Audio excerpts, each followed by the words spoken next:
भारत की विदेश मंत्री और सौभाग्य से मध्य प्रदेश से सांसद, जिन्होंने विदेश मंत्री के रूप में भी दुनिया में भारतीय नारी कितनी शक्तिशाली होती है आंतरिक रूप से भी ये सिद्ध करके दिखाया, विशेषकर यमन में न केवल भारतीय नागरिकों को सुरक्षित बाहर निकाल के लाए बल्कि अमेरिका के नागरिकों को भी निकालने का काम भारत ने किया है। ऐसी हमारी दीदी श्रीमती सुषमा स्वराज जी, श्रद्धेय कैलाश जोशी जी, भाई रामपाल सिंह जी, सांसद श्री आलोक संजर जी, विधायक श्री सुरेंद्रनाथ सिंह जी, राजीव ऋषि जी, एनटी डिसा जी, के नाग्याल जी, भारद्वाज जी, विवेक जी, यहां उपस्थित सभी बहनों और भाइयों, आज हम अपनी आंखों के सामने एक नया इतिहास बनते हुए देख रहे हैं। क्या कोई कल्पना करता था कि हमारे देश में कोई ऐसी योजना आएगी बीमा की कि केवल 12 रुपया वार्षिक प्रीमियम जमा करो और 2 लाख रुपए का बीमा की गारंटी पाओ? यह असंभव था, जो संभव करने का काम हुआ है। अब योजनाएं चाहिए तो दीदी ने बहुत विस्तार से और बहुत ढंग से आपको समझाया है, लेकिन आप में से कितने लोगों ने रजिस्ट्रेशन करवाया? जरा हाथ तो उठाए, हमारों ने करवाया कि नहीं? काफी लोगों ने करवा लिया।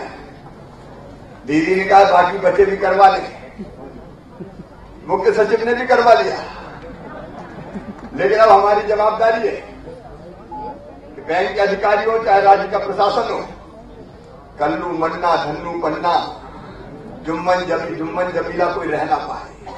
दीदी हम आपको वचन देते हैं, मध्य प्रदेश ने नवंबर में ही 26 जनवरी आखिरी तारीख आपने तय की थी, प्रधानमंत्री जी ने तय की थी कि 26 जनवरी तक प्रधानमंत्री जनधन योजना के खाते खुल जाए, सभी परिवारों का कम से कम एक खाता खुल जाए। लेकिन ये मध्य प्रदेश था जिसने नवंबर में ही सब परिवारों के खाते खोल दिए थे। और आज हम आपको विश्वास दिलाते हैं कि इन तीनों योजनाओं में, 2 में तो पात्रता का कोई सवाल ही नहीं, इनकम टैक्स देने वाले हो, इनकम टैक्स नहीं देने वाले हो, धन्य मोदी जी, अच्छी योजना आप लाए। गंगा में सभी स्नान कर सकते हैं, लेकिन हम आपको विश्वास दिलाते हैं कोई भी पात्र व्यक्ति मध्य प्रदेश में, विवेक कब तक का कह रहे हैं, बैंक के अधिकारी भी बैठे हैं, राजीव जी कब तक? अरे अभी मुख्य सचिव बता रहे थे 2,91,000 तो जीवन ज्योति बीमा योजना में हो गया। जीवन सुरक्षा योजना में अब तक 14,15,000। ये तो तब के आंकड़े थे जब देखे थे, हम और बढ़ गए होंगे। लेकिन हम 3 महीने पूरे मध्य प्रदेश में व्यापक अभियान चलाएंगे और कोई भी पात्र व्यक्ति नहीं छूटे, क्योंकि मैं जानता हूं कि इससे जागरूक है, लेकिन कहीं ऐसे कि जिनको योजना समझने में वक्त भी लगे, और कोई गरीब आदमी नहीं छूटना चाहिए। ये दरिद्र नारायण की सेवा का कार्यक्रम है सचमुच में। और एक बात सिद्ध की है हमारे प्रधानमंत्री श्रीमान नरेंद्र मोदी जी ने, दीदी सुषमा जी यहां बैठी है, भारतीय जनता पार्टी की सरकार ने, कि सच में हम लोग कहा करते थे, हम लोग कहते थे, पंडित दीनदयाल उपाध्याय जो हमारे आराध्य थे, कि मानव जीवन का अंतिम लक्ष्य परमात्मा की प्राप्ति, और वो कैसे मिलेगा? वो कहते थे मैं नहीं जानता कि भगवान के मंदिर में आज जाके आप उनकी आरती उतारेंगे तो वो प्रसन्न होकर दर्शन देंगे कि नहीं देंगे। मैं ये भी नहीं जानता कि तीज और त्योहारों में व्रत और उपवास रखेंगे तो वो नारायण प्रसन्न होकर दर्शन देगा कि नहीं देगा। लेकिन मैं अच्छी तरह जानता हूं कि यदि दीनों की सेवा कर ली, दुखियों की सेवा कर ली, गरीबों की सेवा कर ली, अरे गरीबों की आंखों के आंसू पहुंच दिए तो गरीबों की उन्हीं आंखों में तुम्हें साक्षात नारायण के दर्शन होंगे, साक्षात भगवान दिखाई देगा, परमात्मा दिखाई देगा। वो दरिद्र ही तुम्हारा नारायण, जनता ही जनार्दन है, उसकी सेवा कर ली तो समझो भगवान की पूजा हो गई। और उसी जनता की सेवा का आज ये सबसे बड़ा अभियान माननीय नरेंद्र मोदी जी की सरकार ने, भारतीय जनता पार्टी की सरकार ने प्रारंभ किया है। मन से मैं भी गदगद, क्योंकि मध्य प्रदेश की सरकार का सामाजिक सरोकारों से बड़ा गहरा नाता रहा है। हम अपने गरीबों के लिए एक नहीं अनेक योजना बनाते रहे, 1 रुपया किलो गेहूं हो, चावल हो, 1 रुपया किलो नमक हो। हमने दीदी ये प्रयास भी किया पहले कि हम जो गरीब भाई और बहन है उनके बच्चों को पहली क्लास से स्कॉलरशिप देंगे। अगर दुर्घटना हो जाएगी तो हम लोगों ने तय किया था कि दुर्घटना में मृत्यु हो जाए तो 1 लाख रुपया देंगे, अपंगता अगर हो जाए तो 75,000 रुपया देंगे। लेकिन अब 1 लाख का सवाल नहीं, यहाँ तो सीधे सीधे 2 लाख मिलने वाले हैं। इसलिए उससे भी 2 कदम 4 कदम आगे बढ़ के हमारी ये योजना बनी है। निःशुल्क दवाइयां वितरण का काम, मध्य प्रदेश के सभी सरकारी अस्पतालों में होता है। पढ़ाई लिखाई के लिए कोई कसर मध्य प्रदेश की धरती पर हमने छोड़ी नहीं है। लेकिन सच में इस सरकार के, माननीय मोदी जी की सरकार एक बार सब पूरा होने वाला है। मैं गर्व के साथ कह सकता हूं कि पॉलिसी पैरालिसिस खत्म हो गया, फैसले फटाफट किए जा रहे हैं। और आज नरेंद्र मोदी जी केवल भारत के नेता नहीं, वैश्विक नेता बन के उभरे हैं। कोई भारत की आवाज को मित्रों आज नकार नहीं सकता। दुनिया में चारों तरफ आज भारत की चर्चा हो रही है। हमारे विरोधी भले आलोचनाएं करते रहे, आरोप प्रत्यारोप लगाते रहे, लेकिन वो भी इसलिए लगाए जाते हैं कि उनको लगता है कि सरकार जमती जा रही है। और एक बार अगर पांव जमा लिया तो ऐसे अंगद का पांव होगा कि जो हटाते फिर कभी हटेगा नहीं। और इसलिए कई तरह की आलोचनाएं पिछले महीनों में की गई। लेकिन आप देखिए, प्रधानमंत्री जी ने नारा दिया, दीदी सुषमा जी यहां बैठी है, मेक इन इंडिया का नारा, आइए भारत में बनाइए। मध्य प्रदेश में हमने कहा मेक इन इंडिया, तो मेक इन इंडिया के लिए मेक इन मध्य प्रदेश। अभी मेक इन इंडिया कई लोग अगर ये सोचे कि केवल आज परिणाम देगा, थोड़ा समय लग सकता है, लेकिन उस दिशा में तेजी से हमने कदम बढ़ाने का काम किया है। स्किल इंडिया की बात की प्रधानमंत्री जी ने, सुषमा जी ने, पूरी हमारी जो टीम थी केंद्र सरकार की। स्किल डेवलपमेंट अभियान पूरे देश में चल रहा है। किसानों के लिए अभी पिछले दिनों यही भारतीय जनता पार्टी की केंद्र की सरकार थी जिसने ये फैसला किया कि उनको मिलने वाली जो राहत की राशि है वो 1.5 गुना कर दी जाएगी। सीमा बढ़ाने का भी काम किया, 50% के बजाय 33% का भी नुकसान होगा, वो नुकसान देने का हम लोग काम करेंगे।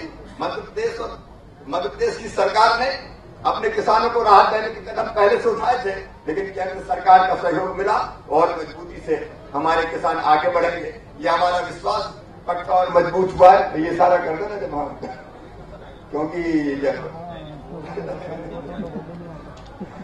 और इसलिए हम लोग, हमारी मोदी जी के नेतृत्व वाली सरकार ने लगभग हर मोर्चे पर अब बेटी बचाओ बेटी बढ़ाओ अभियान अपनी तरह का एक अद्भुत और अनोखा अभियान है, उसको प्रधानमंत्री जी ने शुरू किया।